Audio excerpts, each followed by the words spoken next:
बिस्मिल्लाहिर्रहमानिर्रहीम अस्सलाम वालेकुम। मैं हूँ मेरीन सब्तैन, देख रहे हैं आप मेरा यूट्यूब चैनल और फेसबुक पेज। नाज़रीन, अपने इस चैनल पर मैं आपके साथ बहुत सी कहानियाँ शेयर करती हूँ, लोगों की ज़ाती ज़िंदगी के तजर्बात होते हैं जिनमें आपके सीखने के लिए भी बहुत कुछ होता है। हकीकतें हैं, हक़ाइक़ हैं, ज़िंदगी की कुछ तल्ख़ियाँ हैं और इसलिए आप इस चैनल पे मौजूद दूसरी वीडियोज़ को भी ज़रूर देखें। उनके अंदर बहुत ही सबक आमोज़ कहानियाँ हैं और ऐसी कहानियाँ जो हमारे बच्चे और बच्चियों को आप ज़रूर दिखाइए ताकि वो अपनी ज़िंदगी में बजाय इसके कि उन हालात से गुज़रे और फिर सीखें, तो लोगों के तजर्बात से ही सीख लें। आज की कहानी जो है, ये एक ख़ास तोहफ़ा है मेरा हमारी बच्चियों के लिए, हमारी बहनों के लिए, हमारी बेटियों के लिए। चाहे वो नई नवेली दुल्हन हो, चाहे वो पुरानी दुल्हनें हों, बेटियाँ हैं, बहुएँ हैं।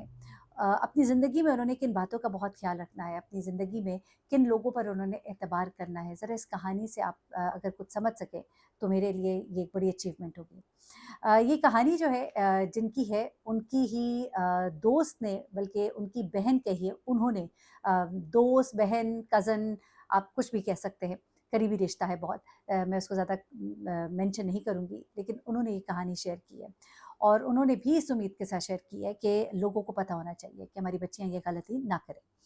अब होता क्या है कि मैं हमेशा जो हमारे कैरेक्टर्स होते हैं, उनका नाम नायला, सूफिया इस तरह से रख लेती हूँ, तो इनका नाम भी हम नायला रख लेते हैं। नायला जो है, नायला की शादी हुई और नायला की कम उम्री तो नहीं कहेंगे, लेकिन ज़रा यंग ही एज है, 21 साल की उम्र में शादी होती है। किसी ज़माने में 13, 14, 15 साल की बच्चियाँ भी बहुत समझदार होती थीं, उनकी शादियाँ होती थीं, पूरा घर सँभालती थीं।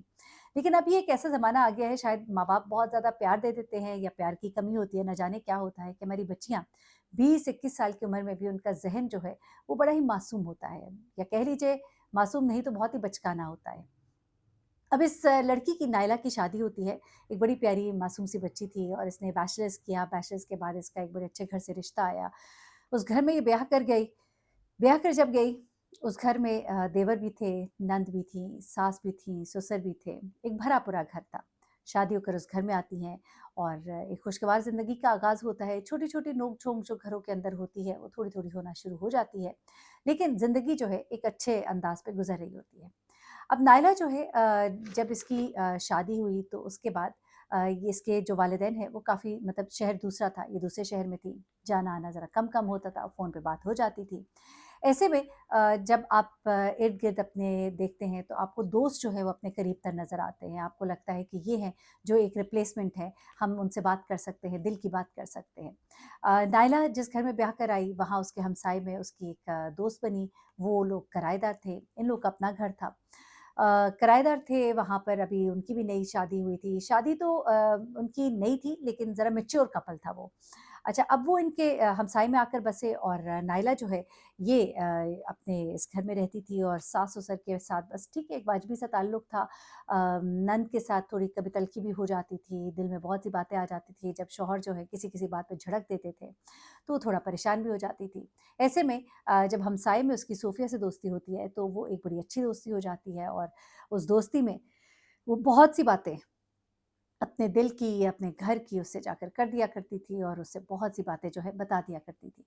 ऐसे में वो उसको मशवरे भी दिया करती थी क्योंकि वो उम्र में बड़ी थी।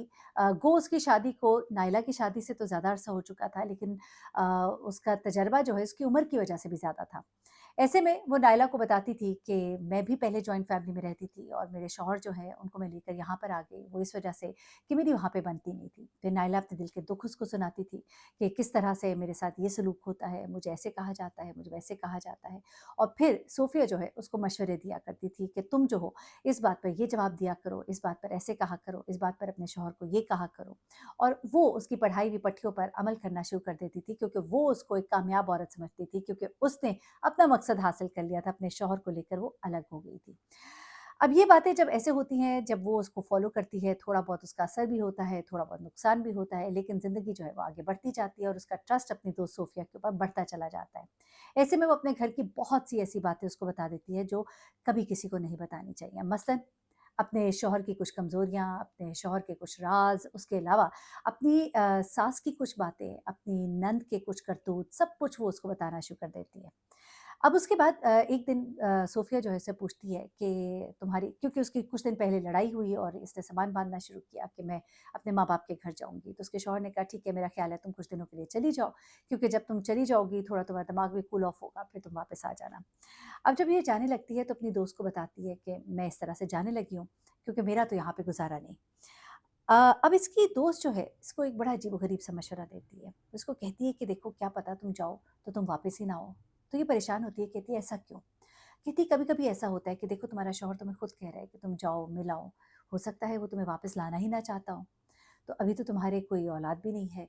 तो ये बात सुन के थोड़ी परेशान हो जाती है। ये कहती है कि अच्छा ऐसा भी हो सकता है। तो ये कहती है कि मेरा तुम्हें मशवरा है कि तुम अपना ज़ेवर जो है ना वो अपने साथ ले जाना। और जब अपना ज़ेवर तुम अपने साथ ले जाओगी तो उसमें ये ऐसा नहीं हो सकता कि तुम्हें वापस ना लेकर आएँ, तो ये ना हो कि तुम्हारा ज़ेवर यहीं इस घर में रह जाए और तुम अपना ज़ेवर कभी यहाँ से ले जा ही ना सको। ये बात जो इसके दिल को लगती है और ये कहती है कि हाँ, ये तो बात तुमने बड़े पते की कही। अब यहाँ पर आकर क्या होता है कि ये लड़की जो है उसकी बातों में आकर अपना सारा ज़ेवर, क्योंकि इसको ये भी कहती है कि देखो तुम्हारा बरी का जो ज़ेवर है वो तुमसे वापस ले लेंगे, तो तुम यूँ करो ये सब का सब जो है तुम अपने सामान में डालो और अपने सामान के साथ ले जाओ। तो ये अपना सारा ज़ेवर जो है अपने बैग में नीचे करके अपने कपड़ों के बीच में रख के, और जिस तरह से उसकी दोस्त ने उसको बताया था वैसे ही ये इस तमाम चीज़ों को उसमें रखती है और उसके बाद अपने सामान को पैक करती है और अपने शौहर से कहती है कि आप मुझे बस स्टेशन पर छोड़ दीजिए, क्योंकि इसके शौहर ने इसको बस स्टेशन पे छोड़ना होता है, वहाँ से इसने आगे जाना होता है। ये साथ में अपनी दोस्त को भी खुदाफ़िज़ वग़ैरह कहती है और ये अपने शौहर के साथ वहाँ से निकल पड़ती है। अच्छा, अब इसकी दोस्त इससे टेली करती है कि तुम कब पहुँचोगी मुझे बता देना, अपना ख़्याल रखना और तुम्हारे पास बहुत ज़ेवर है, बहुत ध्यान रखना, घरवालों से कहना कि तुम्हें जल्दी आकर ले जाएँ। ये सारी बातें करके वो उसे खुदाफ़िज़ कहती है और अपने शौहर के साथ रवाना होती है। उसका शौहर जो है इसको लेकर बस स्टेशन पे पहुँचता है। वो उसे खुदाफ़िज़ कह के बस पे सवार हो जाती है। अब जब ये बस पे सवार होती है, तो वहाँ पर इसके साथ ही बस में आकर एक साथ वाली सीट पर एक खातून जो है आकर बैठती है। अब ये जब खातून इसके साथ आकर बैठती हैं, रास्ते में कुछ बातचीत शुरू हो जाती है, गपशप लगाते हैं। गपशप लगाने के बाद काफ़ी अच्छी हो जाती है, सफ़र थोड़ा-सा लंबा था। तो रास्ते में जब ये रुकते हैं वहाँ पे साथ वो कुछ चीज़ खरीदते हैं खाने-पीने की, तो वो औरत जो है वो इसको ऑफ़र करती है और इसको और भी अच्छा लगता है और ज़्यादा फ्रैंकनेस हो जाती है। अब जब ये गाड़ी में आके बैठते हैं तो ये खातून जो है ये अपने बैग में से एक डब्बा निकालती हैं और इसे कहती हैं कि ये मैंने बड़ा ख़ास हमारे घर का एक हलवा है, ये मैं बनाती होती हूँ, आप भी चखिए। तो ये उसमें से थोड़ा-सा ले लेती है और उसके बाद जो है ये दोनों जो हैं गप्पे-शप्पे लगाती है। थोड़ी देर में इसको कुछ ऊँघ आना शुरू हो जाती है। जब इसको ऊँघ आती है, इसकी आँख लग जाती है, कुछ इसका सर चकराने लगता है, समझ तो आप गए होंगे। उसके बाद वो खातून जो है वो जब बस रुकती है, ये बस से उतरती है और सामान जो निकाला जा रहा होता है, वो औरत जो है इसका पूरा बैग लेकर वहाँ से गायब हो जाती है। ये औरत दूसरी जो है ये बस में सोई पड़ी होती है। जो कंडक्टर हैं इसको जगाते हैं और फिर इसकी आँख जब खुलती है और घर वाले इसके चूँकि बाहर खड़े होते हैं, इसकी हालत देखते हैं, परेशान होते हैं, इससे कहते हैं तुम्हारा बैग किधर है? वो कहती है बस में है।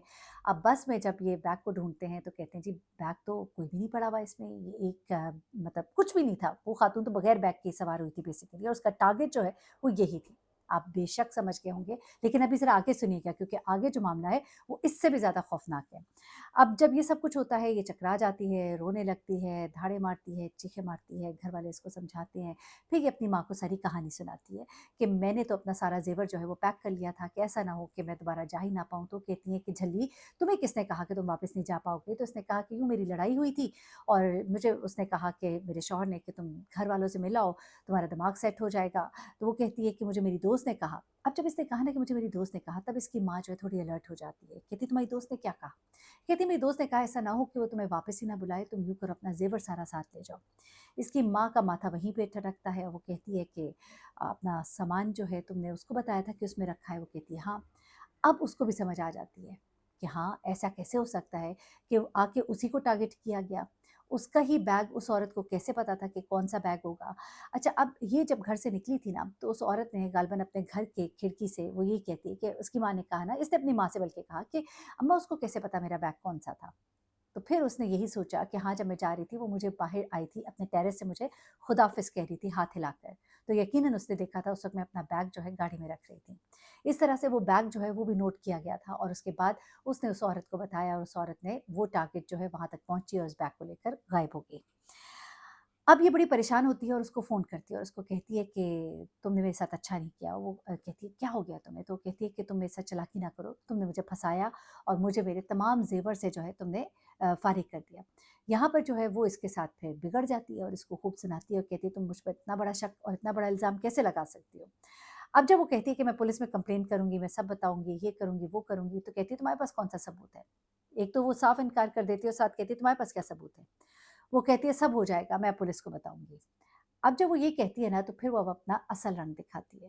वो कहती है कि तुम पुलिस को बताओगी ना तो मैं तुम्हारे ससुराल को सब कुछ बताऊँगी। जो तुमने अपनी नंद के बारे में बताया, अपनी सास के बारे में बताया, अपने शौहर का ये राज़ बताया, वो बताया।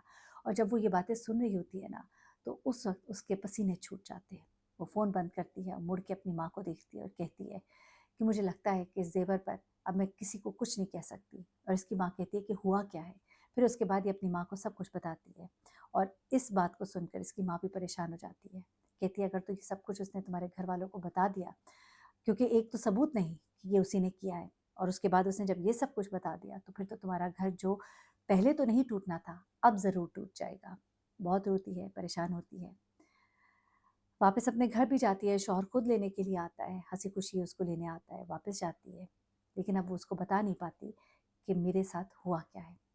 साथ वाले घर में उसे उसका शौहर बताता है कि वो लोग कुछ दिनों से शिफ्टिंग कर रहे थे और अब वो लोग यहाँ से शिफ्ट हो गए हैं और वो अपने शौहर का मुँह देखती रह जाती है। एक ऐसी कहानी है जिसको आपने ज़रूर शेयर करना है, क्योंकि ये कहानी जो है हमारी बच्चियों के लिए एक सबक है। किसी से अपना राज़ ना शेयर करें और ये देखिए ये होता क्या है। कैसे-कैसे लोग जो है आपके इर्द-गिर्द होते हैं आपको बेवकूफ़ बनाने के लिए। अपना बहुत ख़्याल रखिएगा, दुआ में याद रखिएगा। अल्लाह हाफ़िज़।